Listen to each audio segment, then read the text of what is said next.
I never thought I'd live to hear my own daughter plotting against me. But the night I overheard her whisper, "By Christmas, she won't even know her name," my world shattered. Hi everyone. My name is Angela Carter and I'm 52 years old. Before I continue with this story that will blow your mind, where are you watching from? Drop your city or country in the comments below. And make sure you subscribe to join us for more incredible stories like this one. Seriously, subscribe if you believe in fairness and justice. Only those who don't believe in fairness would refuse to hit that button. Because what I'm about to tell you isn't just about money. It's about survival, betrayal, and a mother's love turning into something much darker. Let me paint you a picture of who I am. I'm a Black American woman from Birmingham, Alabama. Nothing fancy about me. I've got warm brown skin, keep my hair cropped short, and I've got laugh lines around my eyes from years of raising kids and making ends meet. For most of my adult life, I worked as a nurse. Long hours on my feet, juggling shifts, patching up strangers while barely holding my own family together. You know that feeling when you're so tired your bones ache, but you still have to smile at patients and pretend everything's okay? That was my life for over 20 years. I'd worked double shifts at Birmingham General Hospital, coming home with swollen feet and stories I could never tell my daughter about the things I'd seen. The violence, the overdoses, the families torn apart by poverty and desperation. My house was nothing special, a small 2-bedroom in a neighborhood where gunshots weren't uncommon at night. But it was mine. Every mortgage payment was a battle I'd won against circumstance. Every utility bill paid on time was a victory against the chaos that seemed to swallow up so many women like me. I remember countless nights sitting at my kitchen table, surrounded by bills, calculator in hand, trying to figure out how to stretch $43 until my next paycheck. Rice and beans became our specialty dish, not by choice, but by necessity. I'd tell Marissa we were eating gourmet food, making jokes to hide the fact that it was all we could afford. But through it all, I had hope. I had dreams. And most of all, I had my daughter. Now, let me tell you about my daughter, Marissa. She's 28, smart, absolutely stunning, with long acrylic nails and a taste for luxury she couldn't afford on her retail job. She was my pride and joy, my only baby, the one I swore I'd give a better life than I had. Marissa came into this world screaming, and honestly, she never really stopped demanding attention. As a toddler, she'd throw tantrums that could shake the walls. As a teenager, she had this way of making everything about her. But I thought that was normal. What mother doesn't think her child deserves the world? She was beautiful, the kind of beautiful that made strangers stop and stare. High cheekbones, perfect skin, and eyes that could melt your heart or cut you down depending on her mood. She knew it too. From the time she was old enough to understand compliments, Marissa learned that her looks could open doors. In high school, she dated the popular boys, got invited to all the parties, and somehow convinced teachers to give her extensions on assignments just by batting her eyelashes. I was proud, but also worried. Beauty fades, I'd tell her. Education lasts forever. But she'd just roll those pretty eyes and tell me I didn't understand how the world really worked. Here's the thing about Marissa.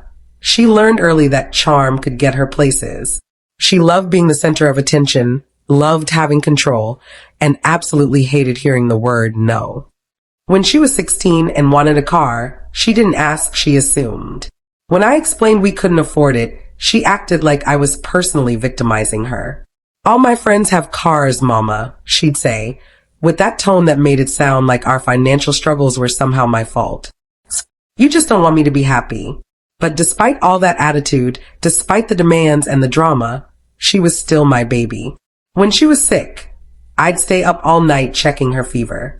When boys broke her heart, I'd hold her while she cried. When she graduated high school, barely, but she did it, I was the proudest mother in that auditorium. Still, she was my daughter and I loved her unconditionally.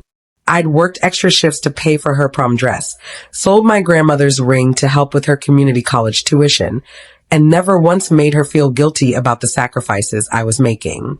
I thought if I just loved her enough, supported her enough, eventually she'd grow out of the selfishness. I thought maturity would teach her gratitude. I thought wrong.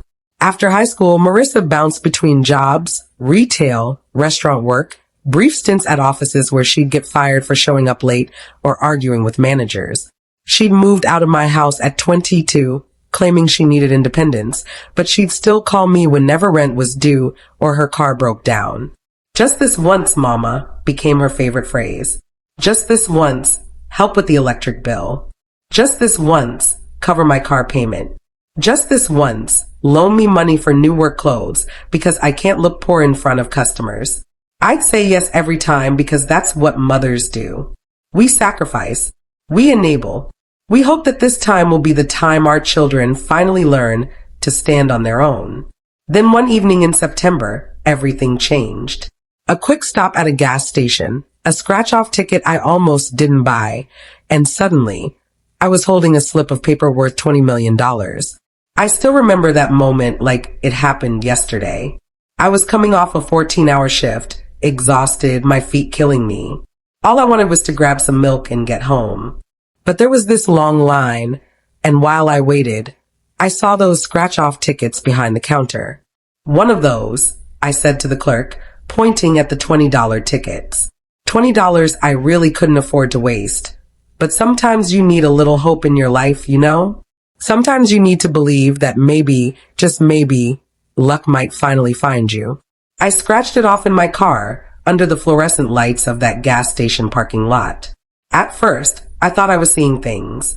The numbers, they matched. All of them. I checked once, twice, 3 times. My hands were shaking so hard I could barely hold the ticket. $20 million. After taxes, it would still be more money than I'd see in 10 lifetimes of nursing. I sat in that car for probably 30 minutes, just staring at the ticket, afraid that if I moved or breathed too hard, it would somehow disappear. Cars were pulling up around me, people getting gas, living their normal lives, while I sat there holding a piece of paper that had just changed everything. After years of living paycheck to paycheck, cutting coupons, and praying bills wouldn't bury us, I finally had the kind of money people only dream about. I thought it would mean freedom, safety, peace. The first person I called was Marissa. I could barely get the words out. I was crying and laughing at the same time. Baby, I said, Mama just won the lottery. The silence on the other end of the phone lasted so long, I thought the call had dropped. Then I heard her scream. Not a scream of joy, a scream of pure, raw excitement that sounded almost violent. How much, Mama? How much did we win? Not you win. We win. But I was too happy to notice the possessive language, too relieved to analyze what that might mean. Marissa's reaction at first seemed perfect. She drove over immediately, and when she saw the ticket, she started crying. Happy tears, I thought. She hugged me tighter than she had since she was a little girl. Mama, you deserve this, she kept saying. After everything you've been through, everything you've done for everyone else, you finally get what's coming to you. She took pictures of us together with the ticket, posted them on social media immediately. My amazing mother just won big. So proud of this woman who gave me everything. The post got hundreds of likes and comments. People from our neighborhood, her friends, even some of my coworkers from the hospital. She posted pictures online, bragging about how Mama finally got what she deserved. She hugged me, cried with joy, told me how proud she was. For the first few days, it felt like a fairy tale. We went to claim the prize together, and Marissa held my hand through all the paperwork and meetings with financial advisors. She was supportive, loving, everything a daughter should be during such a life-changing moment. But that joy, it turned into something else, something darker. The change was subtle at first, so gradual I almost missed it. Within weeks, the request started. Small at first. Could I pay off her credit card debt? Could I help with her rent? Then they got bigger. Mama, I've been thinking, she said one afternoon, about 3 weeks after the win. We were sitting in my living room, the same worn furniture we'd always had, though I was already making plans to upgrade. This money is going to change our lives forever. We need to be smart about it. I agreed. Being smart about money seemed like exactly the right approach. I think you should buy me a place, she continued, her voice casual like she was asking me to pass the salt. Something nice, you know? A condo downtown. I've been looking online, and there's this beautiful place with a view of the city. Only 400,000. Only 400,000. Like that was pocket change. She wanted a penthouse condo downtown. A luxury BMW. Designer clothes. When I suggested we be smart about the money, invest it, make it last, she looked at me like I'd slapped her. Mama, what's the point of having money if you don't spend it? She asked, and there was an edge to her voice I'd never heard before. You've been broke your whole life. Don't you want to enjoy being rich? The requests came daily after that. She'd found a BMW, she just had to have $80,000. She needed a new wardrobe for her new lifestyle. $20,000 should cover it. She wanted to take a vacation to Dubai. First class, of course. Each time I hesitated, each time I suggested maybe we should slow down and think things through, her attitude got a little colder, a little more demanding. You worked yourself half to death for strangers, she sneered at me one day, and you can't even take care of your own daughter. That line hit me like a physical blow. Here I was, finally able to help her, finally able to give her the life she'd always wanted, and somehow I was still failing her. The guilt was overwhelming, but something else was nagging at me. The way she said our money in every conversation. The way she'd started making financial plans without consulting me. The way she looked at me sometimes, like I was an obstacle rather than her mother. I brushed off her attitude at first. I told myself it was excitement talking, that she'd calm down once the shock wore off. Money changes people, I reasoned. She just needs time to adjust. But then weird things started happening. My blood pressure medications, the ones I'd been taking the same dose of for years, suddenly weren't lasting as long as they should. I'd been managing my hypertension for over a decade with the same routine, the same pills, the same dosage. I knew my body, knew how those medications affected me. But suddenly I was running out of pills days before I should have been. At first, I thought maybe I was double dosing by accident. Stress does funny things to your mind, and winning the lottery was certainly stressful, even if it was good stress. Then came the grogginess. I'd wake up feeling like I'd been hit by a truck, my thoughts foggy, my memory fuzzy. There were entire conversations I couldn't remember having. Appointments I'd apparently made, but had no recollection of making. I'd find myself waking up groggy, sometimes forgetting entire conversations I'd had the day before. One morning, I woke up and found a note in my own handwriting that I had no memory of writing. It was a grocery list, but the handwriting looked shaky, uncertain, like I'd been drunk when I wrote it. But I don't drink. Never have. My sister Denise noticed too. She'd stay with me sometimes, help around the house, and she started making comments. Angela, something's not right, she'd say. You're not yourself lately. Denise has always been the sharp one in our family. 5 years older than me. She'd raised 3 kids of her own and had that maternal instinct that could spot trouble from a mile away. She'd watch me carefully during her visits, asking questions about my medications, my sleep patterns, my general health. Are you sure you're taking your pills right? She'd ask. You seem, I don't know, different. Confused sometimes, but I couldn't bring myself to believe it. This was my baby girl, the child I'd carried, the daughter I'd sacrificed everything for. Surely she couldn't. The rational part of my brain kept trying to connect the dots. The missing medications, the unexplained grogginess, Marissa's increasing impatience with my confusion, her constant presence in my house, always volunteering to help with my pills, my appointments, my daily routines. But the mother in me, the part that had loved this girl unconditionally for 28 years, refused to believe what the evidence was suggesting. This was Marissa, my daughter, the baby I'd rocked to sleep, the child I'd taught to ride a bike, the teenager I'd worried about every night she stayed out late. She might be selfish, she might be demanding, but she would never hurt me. She couldn't. That illusion shattered one cold November night. I had gone to bed early, exhausted from another day of feeling like I was walking through fog. But something woke me up around midnight, maybe the sound of Marissa's voice, maybe just a mother's instinct that something was wrong. I got up to use the bathroom, and as I walked past her old bedroom where she'd been staying more and more often lately, I heard her talking. Her voice was low, secretive, the kind of tone people use when they don't want to be overheard. I wasn't trying to eavesdrop, but her words froze me in my tracks. I was walking past Marissa's bedroom when I heard her voice through the door. I wasn't trying to eavesdrop, but her words froze me in my tracks, increased the dose. By Christmas, she won't even know her name. She was talking about me. Her own mother. What would you do if you discovered your own child was plotting against you? Drop your thoughts in the comments. Would you confront them immediately or play it smart? I stood there in that hallway, my back pressed against the wall, trembling like a leaf. The betrayal cut deeper than any wound I'd ever felt in my 52 years on this earth.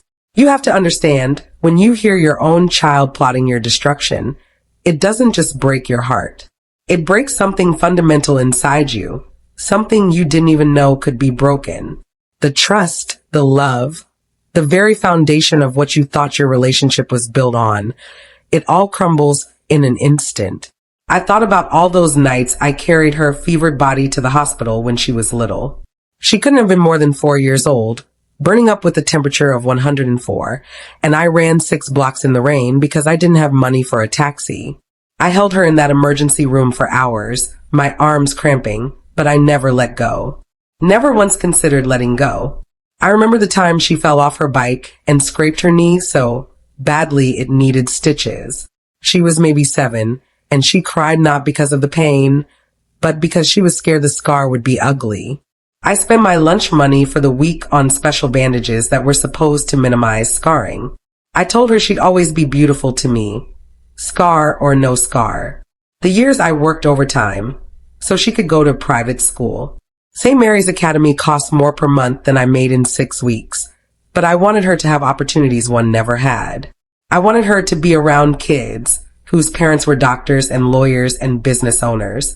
I thought if she saw what success looked like, she'd want it for herself. I worked Christmas Eve, New Year's Eve, Easter Sunday.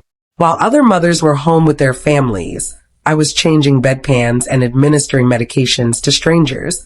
All so Marissa could wear the same uniform as the rich kids, carry the same books, sit in the same classrooms.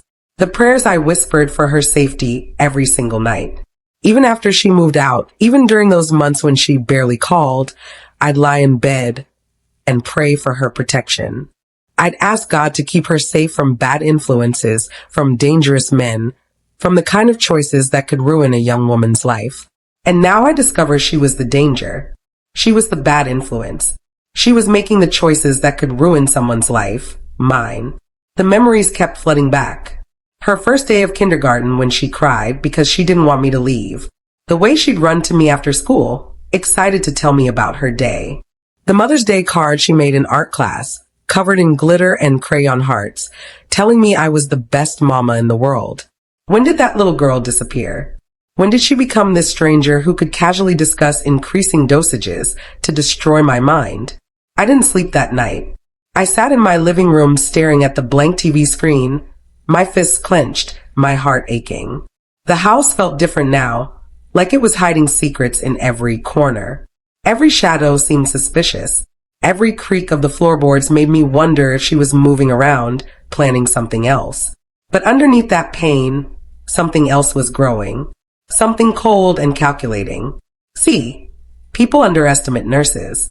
They think we're just sweet, caring women who hold hands and fluff pillows.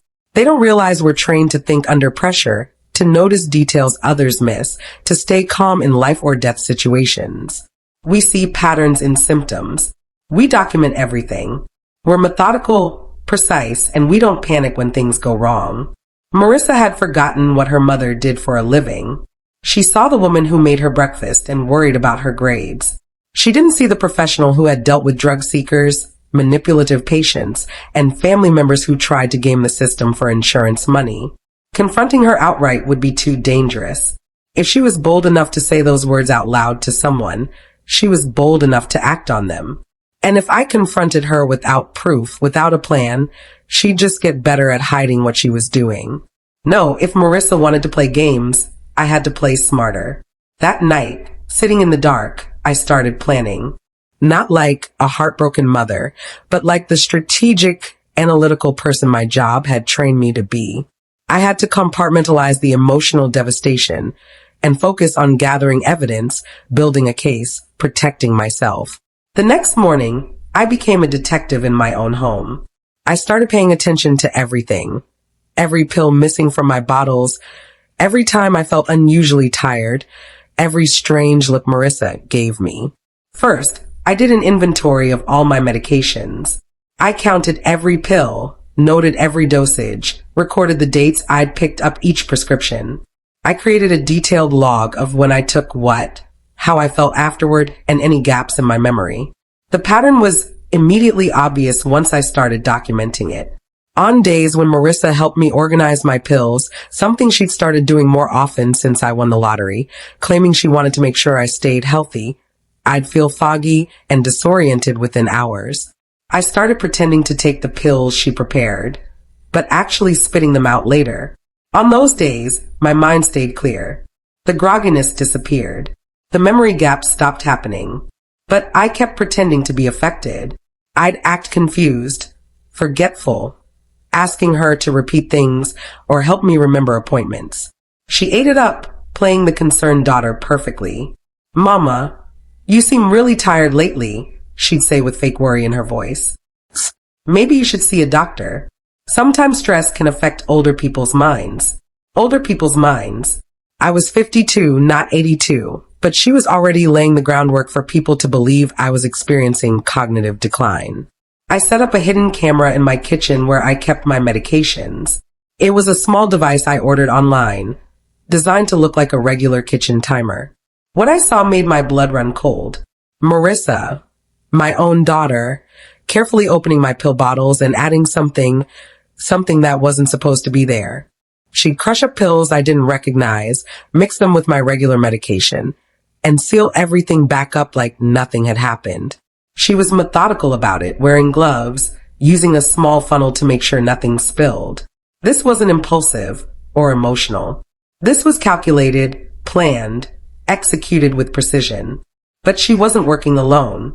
Over the next few days, I noticed phone calls at odd hours, hushed conversations that would stop abruptly when I walked into the room, text messages she'd quickly delete when she thought I wasn't looking. I waited until she was in the shower one day and quickly scrolled through her phone. What I found made me sick to my stomach. Phone records I managed to access showed calls to numbers I didn't recognize. One number came up repeatedly. Someone named Derek, who apparently worked at a pharmacy. Their text messages were damning. "How much longer?" Marissa had texted. "Few more weeks if you stick to the plan," Derek had responded. "The confusion will get worse. Then the memory loss becomes permanent. And the power of attorney stuff? Already drafted. Once she's declared mentally incompetent, everything transfers to you as next of kin." Text messages about accelerating the timeline and power of attorney documents. They had it all planned out. They were going to drug me into mental incompetence, then have me declared unfit to manage my own affairs. There were messages about finding the right lawyer, one who wouldn't ask too many questions. Messages about timing it perfectly, so no one would suspect anything unusual. Messages about what they'd do with the money once they had control of it. Derek, whoever he was, had apparently promised Marissa access to medications that would cause cognitive decline without being easily detected in standard blood tests. He was coaching her on dosages, timing, and how to make it look gradual and natural. "Your mom's age will work in our favor," one message read. "People expect older women to start losing it. Doctors won't think twice about early dementia." I quietly contacted a lawyer, not the family attorney, but someone new. Someone Marissa didn't know about. I found a firm that specialized in elder abuse and financial crimes. When I explained the situation, the lawyer's face went completely serious. "Mrs. Carter," she said, "what you're describing is attempted murder. The medications you've described, in the combinations and dosages your daughter is using, could cause permanent brain damage or death." What I learned terrified me. This wasn't just about stealing money. The drugs they were giving me could have killed me. And even if they didn't kill me, they would have left me as a shell of myself, unable to think clearly or remember my own name, just like Marissa had said. The lawyer explained that proving this kind of abuse was difficult. I needed more evidence, more documentation. ideally recordings of them discussing their plans. That's when I discovered something Marissa didn't know. Something that would change everything. See, when you win $20 million, they don't just hand you a check and send you on your way. There are legal protections, financial advisors, systems in place. And I'd been smart enough to set up safeguards that even I had forgotten about. During those first meetings with the lottery officials and financial advisors, they'd insisted on certain precautions. Rich people, they explained, become targets, not just for criminals, but for family members, friends, anyone who might try to take advantage. My financial advisor had insisted on certain protocols, medical evaluations, cognitive tests. If anything ever seemed off about my mental state, there were triggers in place. Mrs. Carter, the advisor, had said during our initial meeting, we've seen too many lottery winners lose everything because someone convinced them to make bad decisions. We require annual cognitive assessments for all our high-value clients. If you ever show signs of impairment, we have protocols to protect your assets. At the time, I thought it was excessive. Now I realized it might save my life. The money was protected in ways Marissa couldn't have imagined. Even if she'd succeeded in having me declared mentally incompetent, there were multiple layers of legal protection that would have prevented her from accessing the funds without extensive investigation. But more importantly, I realized I had something Marissa would never expect from her simple nurse mother. I had patience. I had discipline. And I had righteous fury. She thought she was dealing with a confused, vulnerable old woman. She had no idea she was up against someone who had spent decades staying calm under pressure, thinking strategically, and dealing with life or death situations. I started planning my counterattack, not just to protect myself, but to make sure she paid for what she tried to do. She wanted to destroy my mind, steal my money, and probably watch me waste away in some nursing home while she lived like a queen on my fortune. But I was going to turn this entire situation against her. Every illegal thing she'd done, every law she'd broken, every conversation she'd had with Derek, I was going to document it all and hand it over to the authorities. She thought she was so clever, so sophisticated in her planning, but she'd made one critical mistake. She'd underestimated her mother. By Thanksgiving, I had everything I needed. The evidence, the legal backing, and most importantly, the perfect plan. Marissa thought she was playing chess with a checkers player. She had no idea she was about to face a grandmaster. Have you ever had to outsmart someone who underestimated you? Share your stories below. Sometimes the quiet ones are the most dangerous. December rolled around, and Marissa was getting bolder. She started talking about Christmas plans, expensive trips, luxury gifts, celebrating our fortune. She had no idea what was coming. By this point, she was practically living at my house again, claiming she wanted to take care of me during my difficult time. She'd moved back into her old bedroom, bringing suitcases full of designer clothes she'd bought with credit cards, planning to pay them off once she got control of my money. "Mama, I've been thinking about our Christmas," she said one morning over breakfast, her voice dripping with fake sweetness. "We should go somewhere nice. Maybe Hawaii? Or what about a cruise? First class, of course. We can afford it now. Our Christmas. Our money." She spoke like she'd already won, like my mental decline was a foregone conclusion and she was just waiting for the paperwork to make it official. "That sounds lovely, baby," I replied, letting my voice waver slightly, playing up the confusion she expected to hear. "But are you sure we can afford all that?" She practically rolled her eyes. "Mama, we're millionaires now. We can afford anything we want." The entitlement was staggering. In her mind, she'd already inherited everything. I was just a temporary obstacle, a sick old woman who'd soon be out of the picture. First, I switched out my real medications for harmless placebos, but I kept taking the drugged ones in front of her, pretending they were affecting me. I started acting more confused, more forgetful. I played the part of the declining mother perfectly. This was the hardest part, pretending to be the victim while secretly gathering evidence. Every morning, I'd take the pills she prepared, but I'd already replaced my real medications with sugar pills that looked identical. Then I'd palm the drug pills she gave me and dispose of them later. But in front of her, I had to act like they were working. I'd stumble slightly when I walked. I'd ask her to repeat things. I'd stare blankly at the television sometimes, pretending to be lost in confusion. Mama, did you take your pills this morning? She'd ask with false concern. I think so. I'd respond, touching my forehead like I was trying to remember. Did I? I can't seem to recall. She'd smile then, thinking her plan was working perfectly. That smile, the satisfaction in her eyes when she thought she was successfully destroying my mind, that's when I'd have to bite my tongue to keep from screaming. The performance was exhausting. Every interaction had to be carefully calculated. Too much confusion and she might get suspicious. Too little and she'd increase the dosage or try something more drastic. I started leaving notes around the house in shaky handwriting, pretending to be trying to remember simple things. Tuesday, doctor appointment, or did I call Denise back? Little signs that my memory was failing. Breadcrumbs to support her narrative. Every time she doctored my pills, I was recording. Every phone call she made about my deteriorating condition, I had documented. Every conversation with Derek or anyone else helping her, all of it was being captured. The hidden camera in my kitchen became my best friend. I'd review the footage every day, watching her methodically crush pills and mix them into my medications. She was so careful, so professional about it.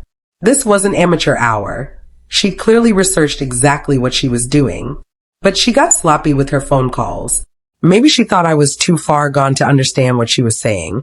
Or maybe she was just getting overconfident. Either way, she started having conversations right in front of me. Yeah, she's getting worse. I heard her tell Derek one afternoon. Yesterday, she forgot my name for like 5 minutes. Asked me who I was and why I was in her house. That had been one of my better acting moments, actually. I'd walked into the kitchen where she was cooking and stared at her blankly, asking, "Excuse me, but who are you?" The panic in her eyes for just a split second before she realized this was what she wanted. That was almost worth the pain of pretending. "Perfect," Derek had responded. "Keep the dosage steady. We don't want to go too fast and make anyone suspicious." I recorded everything. Phone calls, text messages, video footage of her tampering with my medications. I documented every symptom she claimed I was having, every lie she told to friends and family about my condition. But there were close calls, times she almost caught me pretending, moments when I almost broke character because the pain of her betrayal was so sharp. One morning, I was in the bathroom reviewing the footage on my phone when I heard her footsteps approaching. I quickly shoved the phone in my robe pocket, but she walked in just as I was closing the bathroom door. "Mama, what are you doing?" she asked, suspicious. "Using the bathroom," I replied, trying to sound confused. "Am I not supposed to be in here?" She stared at me for a long moment, and I could see her mind working, trying to figure out if something was off. "No, Mama, it's fine. I just thought I heard you talking to someone." "Talking to someone?" I touched my head like I was confused. I don't remember talking to anyone. Was I talking to myself again?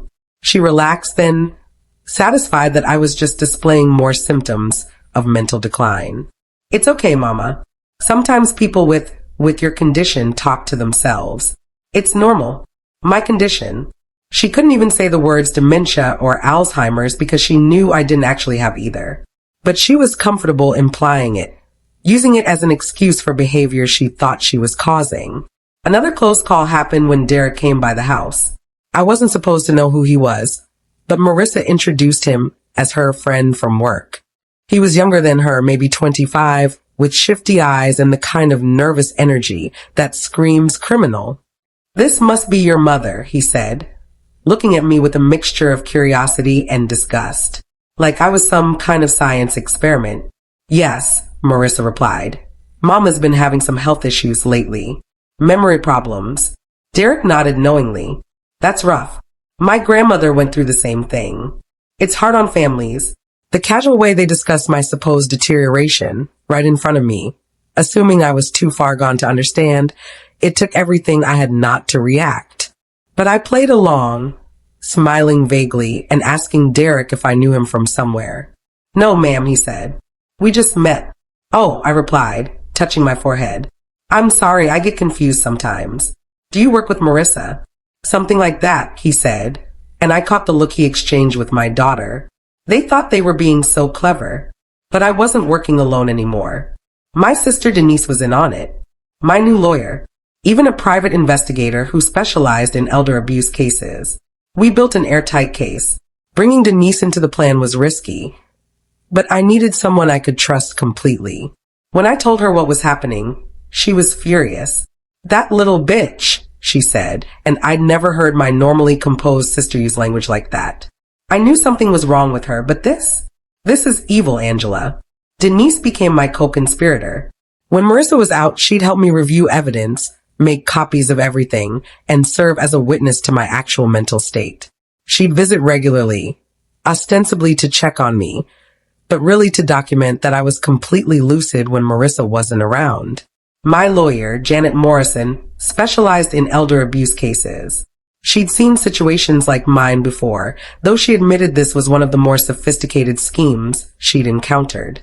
Your daughter has clearly done her research, Janet told me during one of our secret meetings. The medication she's using, the timeline she's following, the legal documents she's preparing, this is well planned. Can we stop her? I asked. We can do better than that, Janet smiled grimly. We can make sure she goes to prison for a very long time. The private investigator, Marcus Webb, was a retired police detective who'd specialized in financial crimes. He helped us trace Derek's background, track down the source of the medications, and build a timeline of the conspiracy. Derek Phillips, Marcus reported back to us, 26 years old, works at Mercy General Pharmacy, has a record of minor drug offenses, nothing major, but enough to show a pattern of illegal activity involving controlled substances. We discovered Derek had been stealing medications from the pharmacy for months, not just to help Marissa, but for other illegal schemes. This wasn't his first rodeo. He'd been running various prescription drug scams for years. The good news, Marcus continued, is that once we expose this operation, Derek's going to flip on your daughter immediately. Guys like him always do. He'll testify against her to save his own skin. As Christmas approached, I could feel the tension building. Marissa was getting impatient, pushing harder for me to sign financial documents, asking more frequently about power of attorney arrangements. Mama, I think we need to talk about your future, she said one evening in mid-December. Your memory problems are getting worse. I think it's time we made some legal arrangements so I can help take care of your finances. What kind of arrangements? I asked, playing dumb. Just some paperwork that would let me pay your bills and manage your money if you get too sick to do it yourself. It's what responsible families do. Responsible families. The irony was staggering. I don't know, I said hesitantly. That sounds like a big decision. Maybe I should talk to a lawyer first. Her face tightened slightly. Mama, lawyers are expensive and they don't understand family situations like ours. I'm your daughter. I have your best interests at heart. She was getting desperate, pushing harder because she could sense some kind of deadline approaching. What she didn't know was that the deadline was mine, not hers. December 23rd, 2 days before Christmas. That's when everything came to a head. Marissa had invited some friends over to check on poor Mama. She was playing the concerned daughter perfectly, telling them how worried she was about my mental decline, how she might need to take over my affairs soon. The guests were people from her work, a couple of neighbors, even Derek was there. She'd invited them under the pretense of a small Christmas gathering, but really she wanted witnesses to my supposed deterioration. I'm so worried about her, I heard Marissa tell one of her co-workers in the kitchen. Some days she doesn't even recognize me. Yesterday she tried to leave the house in her nightgown because she thought she was late for work. She hasn't worked in months. Another lie, of course. I'd never tried to leave the house in my nightgown. But she was building a narrative, creating a story that would support her eventual claim that I was mentally incompetent. That's so sad, the coworker replied. Is there anything we can do to help?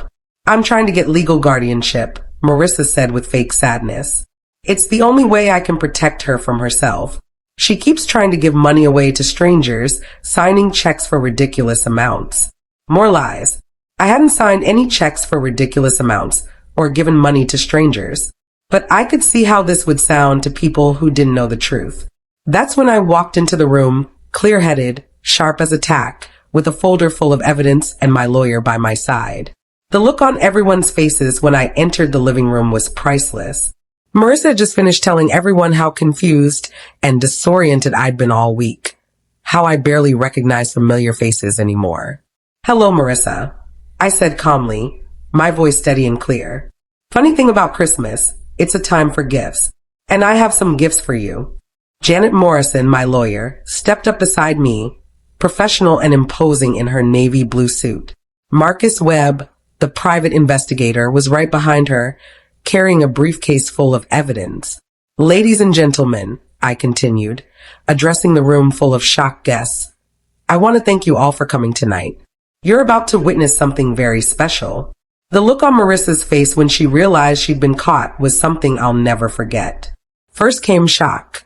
Her mouth literally dropped open, and she took a step backward like I'd physically struck her. Then came anger. Her face flushed red and her eyes narrowed. For a split second, I saw the real Marissa, the one without the mask of fake concern she'd been wearing for months. Then came desperate attempts to explain it away. "Mama, what are you doing?" she stammered. "You're having one of your confused episodes. These people are strangers. You shouldn't be talking to strangers." "Oh, but they're not strangers, Marissa. This is my attorney, Janet Morrison, and this is Marcus Webb, a private investigator. They've been helping me with a very important project." Derek was already backing toward the door. He knew exactly what was happening and he wanted out. But Marcus moved to block his exit. "Going somewhere, Derek?" Marcus asked pleasantly. "We haven't been properly introduced. I'm investigating prescription drug theft and elder abuse. I think you might be able to help with my inquiry. The first gift is these legal documents removing you from any access to my finances," I said, handing Marissa a thick manila envelope. "Effective immediately, you no longer have any authority over my accounts, my property, or any other aspect of my financial life." Her hands shook as she took the envelope, but she didn't open it. She couldn't even look at it.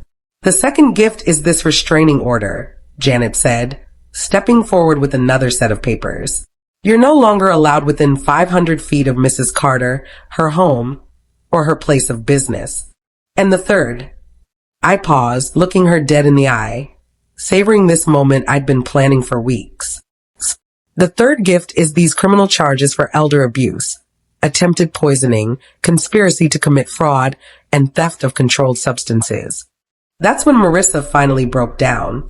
The mask of fake concern disappeared completely, replaced by raw fury. "You can't do this to me," she screamed. "I'm your daughter. That money should be mine anyway.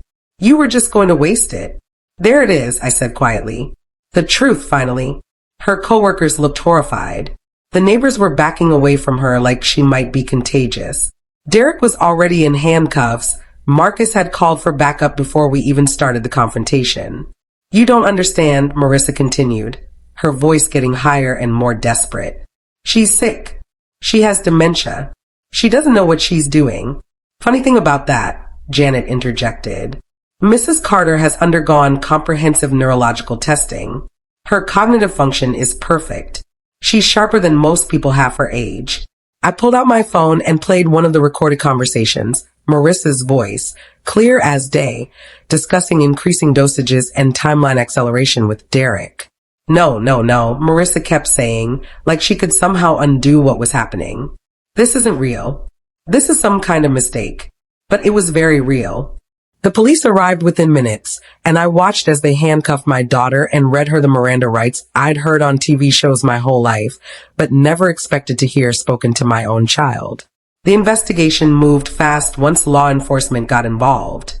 Turns out, Marissa had been planning this for months. She'd researched medications that would cause cognitive decline, found Derek, who worked at the pharmacy, to help her, and had even forged power of attorney documents. The evidence was overwhelming. Video footage of her tampering with my medications, recorded phone conversations discussing the conspiracy, text messages laying out the entire plan. Derek's confession once he realized he was facing serious federal charges. But the worst part was what they found in her apartment. She had detailed notes about my daily routine, my medical history, my financial information. She'd been studying me like a science project, figuring out the best way to destroy my mind while making it look natural. There were printouts of articles about early onset dementia, dosage charts for various psychiatric medications, even legal forms she'd downloaded to establish guardianship over an incompetent adult. She'd researched everything. The signs of cognitive decline to fake, the legal steps required to gain control of someone's finances, even the medications most likely to cause permanent brain damage without showing up on standard toxicology screens. She was arrested on Christmas Eve. Fitting, considering she wanted me to not know my own name by Christmas. Instead, she was the one whose name was in the headlines, and not in a good way. Local woman arrested for attempting to poison mother for lottery fortune, read the headline in the Birmingham News. The story went national within days. My daughter, the one I'd raised and loved and sacrificed everything for, became a cautionary tale about greed and family betrayal. Derek got a plea deal in exchange for his testimony against Marissa. He received 3 years in federal prison for his role in the conspiracy, plus permanent revocation of his pharmacy license. But Marissa? She refused every plea deal the prosecutors offered. She maintained her innocence right up until the jury returned their verdict. Guilty on all counts. The judge sentenced her to 7 years in federal prison, plus restitution for all the medical expenses I'd incurred, though of course she had no money to pay it back. As for me, I learned something valuable about myself. I'm stronger than I ever knew. That quiet nurse who always put others first had a backbone of steel when it really mattered. The whole experience changed me in ways I never expected. For years, I defined myself primarily as Marissa's mother. Everything I did, every sacrifice I made, every decision I considered, it all revolved around her needs, her happiness, her future. But when push came to shove, when my very survival was on the line, I discovered I was more than just someone's mother. I was Angela Carter, a woman with her own strength, her own intelligence, her own right to exist and thrive. I've since established a foundation for elder abuse victims. The Angela Carter Foundation for Elder Protection provides legal assistance, investigation services, and emotional support for families dealing with financial exploitation by relatives. We've helped dozens of families in just the first year. Elderly people whose children were stealing from them, grandparents being manipulated by grandchildren, vulnerable adults being taken advantage of by caregivers or family members. It turns out this kind of abuse is far more common than most people realize. The shame and disbelief that prevents victims from coming forward, the assumption that family members would never hurt their own relatives, it creates perfect conditions for predators to operate. I've helped other families recognize the warning signs. Unexplained changes in medication effects, missing money or valuables, sudden interest from previously distant relatives, legal documents being pushed on elderly family members without proper explanation or independent legal advice. And yes, I still have my $20 million, every penny of it, protected by legal structures that would make Fort Knox jealous. After everything that happened, I worked with Janet and a team of financial advisors to create an estate plan that's virtually bulletproof. Multiple trustees, independent oversight, cognitive testing requirements, and ironclad protections against exploitation. The money is working for good now. Beyond the foundation, I've donated to nursing programs at local colleges, funded medical research into elder abuse prevention, and supported legislation to strengthen protections for vulnerable adults. Do I miss my daughter? I miss the daughter I thought I had. The real Marissa, the one who could drug her own mother for money. That person was never someone I truly knew. This is the hardest question people ask me, and the hardest truth I've had to accept. For 28 years, I loved a person who may never have really existed. The sweet little girl who needed my protection, the troubled teenager who needed my guidance, the young woman who needed my support. Maybe those were all just roles she played to get what she wanted from me. The Marissa who could methodically poison her own mother while smiling and calling her mama, that's who she really was. And I never knew that person at all. Do I grieve for her? Yes, but not for the woman sitting in federal prison right now. I grieve for the daughter I thought I had, for the relationship I thought we shared, for the love I thought was mutual but may have always been one-sided. People ask me if I regret how it all played out. Here's what I tell them. I gave Marissa every opportunity to be the daughter I raised her to be. She chose greed over love, betrayal over loyalty. I could have confronted her privately when I first overheard that phone call. I could have given her a chance to explain, to apologize, to change course. But honestly, I don't think it would have made a difference. Someone who can casually discuss poisoning their own mother isn't someone who's going to be reformed by a heart-to-heart conversation. Someone who can look their dying parent in the eye and increase the dosage of brain-damaging drugs, that person is beyond redemption. Money doesn't change people, it reveals who they really are. And sometimes that revelation is heartbreaking. But it's also necessary. The lottery win didn't make Marissa greedy. It just gave her greed a target. The money didn't make her manipulative. It just provided something worth manipulating me for. All those ugly traits were always there, hidden beneath the surface, waiting for the right opportunity to emerge. These days, I sleep peacefully in my own home, take my real medications, and wake up every morning knowing exactly who I am. Angela Carter, 52 years old, a survivor, a woman who refused to be a victim. My house is different now. I had it completely renovated after everything happened. New locks, new security system, fresh paint in every room. I needed to erase the feeling that every corner might be hiding secrets, that every shadow might contain threats. The kitchen where Marissa tampered with my medications has been completely redesigned. New cabinets, new countertops, even new appliances. I couldn't stand to look at that old kitchen without thinking about her carefully crushing pills and mixing them into my food. I have new routines now, healthier boundaries. I don't automatically say yes to every request for help. I don't assume that blood relations guarantee loyalty. I trust people based on their actions, not their promises or their relationship to me. And Marissa? Well, she won't be knowing anyone's name for the next 5 to 7 years. Prison has a way of making you forget a lot of things, except the choices that landed you there. I've heard through mutual acquaintances that she's not doing well in prison. Turns out, inmates don't look kindly on people who abuse elderly family members. Child abusers and elder abusers are at the bottom of the prison hierarchy, and Marissa's learning that the hard way. Part of me feels sorry for her. The mother in me will probably always feel some sympathy for the child I raised. But a bigger part of me thinks she's getting exactly what she deserves. She had every advantage I could give her. A mother who loved her unconditionally, opportunities one never had, and eventually access to more money than most people see in a lifetime. She chose to throw it all away for greed. So remember, when someone shows you who they are, believe them. And if they try to destroy you for money, well, make sure you're the one left standing when the dust settles. The most important lesson I've learned through all of this is that survival isn't just about staying alive. It's about staying true to yourself while protecting yourself from people who would harm you, even if those people share your DNA. I survived not just because I was smart or lucky, but because I refused to be the victim Marissa needed me to be. I fought back, but I fought smart. I used my intelligence, my resources, and my support system to turn the tables on someone who thought I was helpless. If there's anyone out there going through something similar, please remember, you're stronger than you think you are. You deserve to be safe and protected, especially in your own home. And if someone is trying to hurt you, no matter who they are or what they mean to you, you have the right to defend yourself. What's the most shocking family betrayal you've ever witnessed or experienced? Share your stories below. Sometimes the truth is stranger than fiction.